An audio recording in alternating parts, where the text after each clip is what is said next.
When you combine religion with science, you get magic.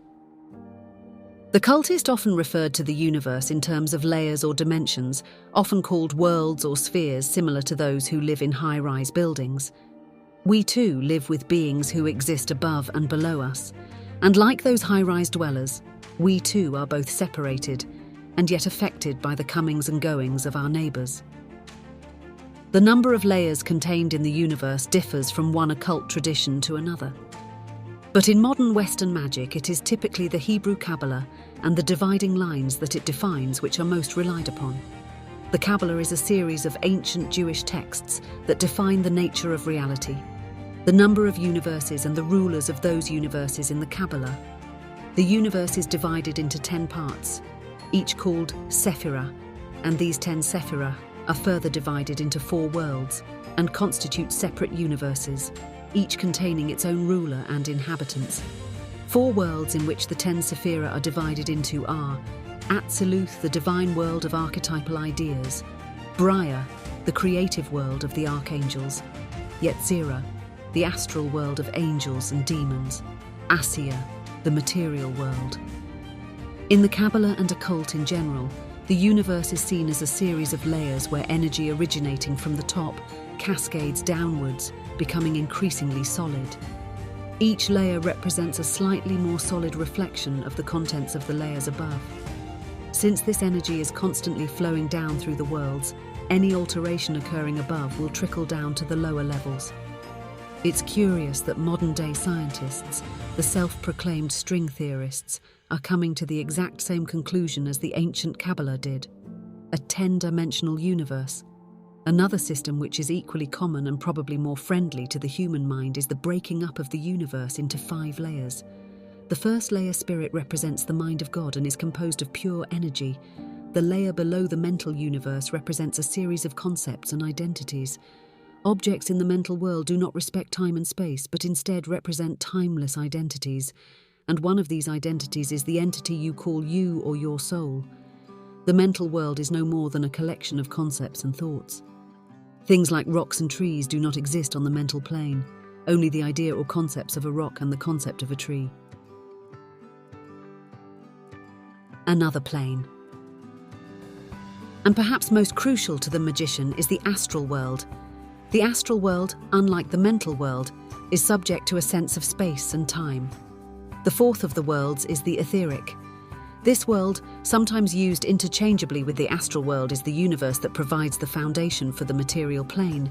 The etheric world is also where the life force, the energy created and used by life forms, resides. Finally, there's the 5th level of reality, the material universe. The operations of magic are rarely aimed at the lower level of reality, but instead the magician will attempt to alter the higher levels of the universe, knowing that those changes will eventually trickle down to the etheric and material world. It is in this way. Does the magician alter reality by intention? The mental world, being nothing but concepts and thoughts, are affected by the magician in such a way as to produce predictable results on the lower levels of reality. One could argue that my distinction of mental, astral, etheric world is unnecessary, or just plain wrong. Some occultists only make reference to 3 worlds: the divine, the astral, and the material. I'm satisfied as long as you understand the concept of cascading and slowly solidifying energy.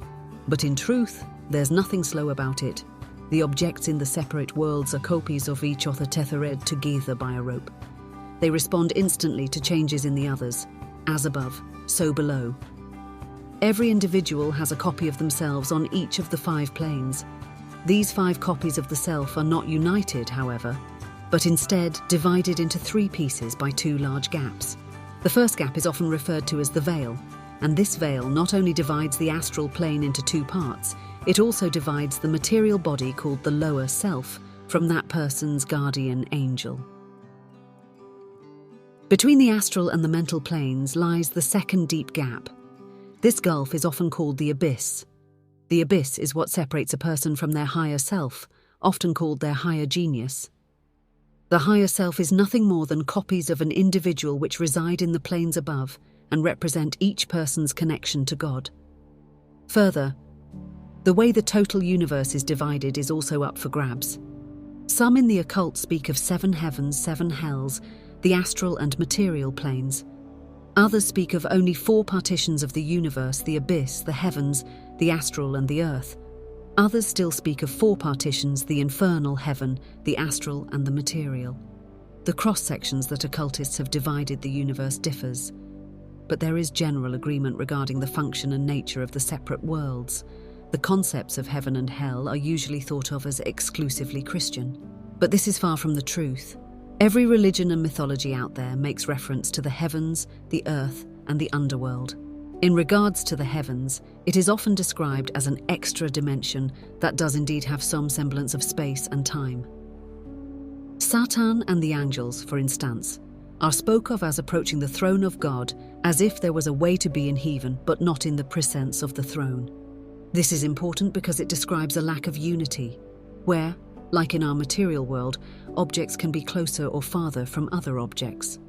Obviously, there is some form of space and time in heaven, and proof of this lies in the fact that many of the stories about heaven related to us from the Bible.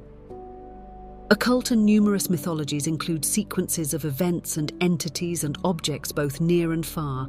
Heaven is also spoke of as having gates that deny its entry. Implied in this is that heaven and our world are connected by a guarded nexus point. What's more is that heaven itself is often spoke of as being broken into 7 pieces, the 7 heavens.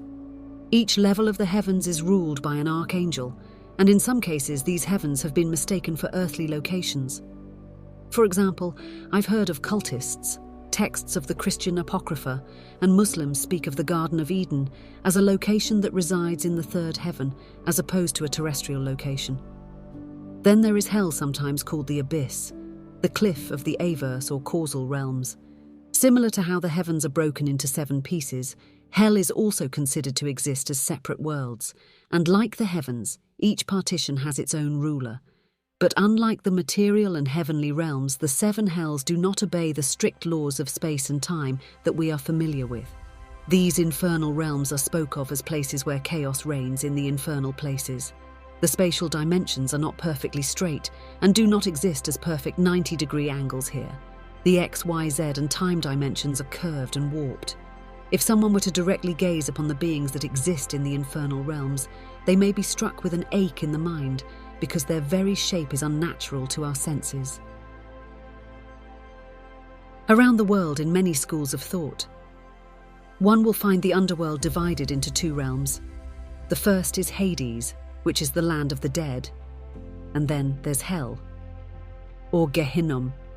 Hades, also called Sheol, is considered the land of the dead, where all people, both righteous and unrighteous, go when they die. Whereas hell is a place specifically for unrighteous entities to experience torment and imprisonment. And unlike popular conception, neither is said to be currently burning and aflame.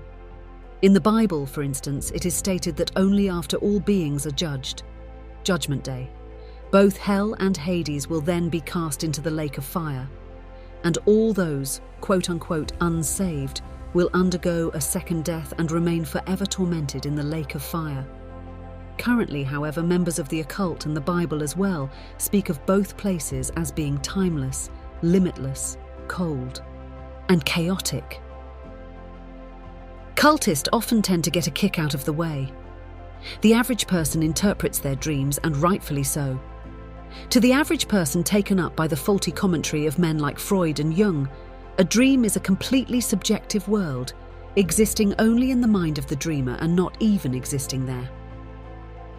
Psychologists suggest that dreams are no more than the subconscious working on a problem with the subconscious, acting out the daily worries and thoughts of the dreamer. They claim that dreams are a fleeting, non-existent universe created solely by the dreamer, and that all the events and characters contained in the dream are simply projections created by the sleeping individual. Reality of dreams, however, is a bit scarier. To start, it is a false assumption that the events and characters that occupy one's dreamscape are entirely their own creation. Far from being mere projections of the sleeper's psyche, some dream characters are in fact spirits who have clothed themselves in some form and have entered into your dream. As it turns out, the land of dreams, often synonymous with the astral plane, is in fact a far more objective reality than it is given credit for. In truth, you have met with spirits and perhaps other dreamers in the astral landscape. These spirits, being without a form of their own, are given shape by the dreamer. These beings then, quote-unquote, hijack the dream and force all of the dream's events to be centered around the spirit in the waking hours. The dreamer is no less affected by these spirits, but simply remains unaware of their influence in the dreaming hours. The subconscious mind makes these entities visible. Most occultists believe that, in the dream state, the astral body has detached from the physical body, allowing the astral form to roam while the material body remains in bed. Most people in the dream state do not realize that they're dreaming, but instead accept the reality of their environment. Helplessness is a common feeling amongst dreamers because they feel as though they're acting out a role in someone else's movie. Lucid dreaming is the opposite of this. In a lucid dream, the dreamer is aware of the fact that they are dreaming. Instantly, the sleeper is transformed into a god and can resist the efforts of these outside entities. Once the dreamer becomes aware, these entities are easily rooted and can even come to fear the dreamer. These spirits may attempt to terminate the dream prematurely, so that the dreamer does not acquire complete awareness. The dream world or astral plane is said to respect the rules of space and time to a degree. This is evident by the fact that some dreams seem to last 30 minutes, while in reality, the sleeper was in a dreaming cycle for 5 minutes. Between 2 points are also non-linear in the dream. Concepts of space and time remain, albeit altered. There are cases where the dream world, it seems to exist outside the boundaries of space and time. I've heard it remarked upon that the feeling of déjà vu was in fact a premonition of the future delivered to the sleeper and a dream, and months later the person finds himself living the exact moment where they had predicted and dreamt about. It is said that the divine mind gives visions of the future to the dreamer. Going to bed on an empty stomach, a vegetarian diet and abstinence from alcohol are claimed to facilitate these types of dreams. Occultists recognize no difference between the astral realm and the dream realm. As such, the extent that astral projection is considered nothing more than lucid dreaming. This world of the astral is alleged to not be a separate world at all, but rather a realm that lies directly on top of the material world. The astral or quote-unquote spirit world is said to be touching every point in our space. These dream-invading spirits are often engaging in a little more than just play. Ford is said that many spirits vampirically feed from the sleeper's life force. Life force is an invisible form of energy that surrounds and empowers the body. The life force, sometimes called the astral body or aura, surrounds the physical body and usually extends a couple inches or feet outside of the physical body.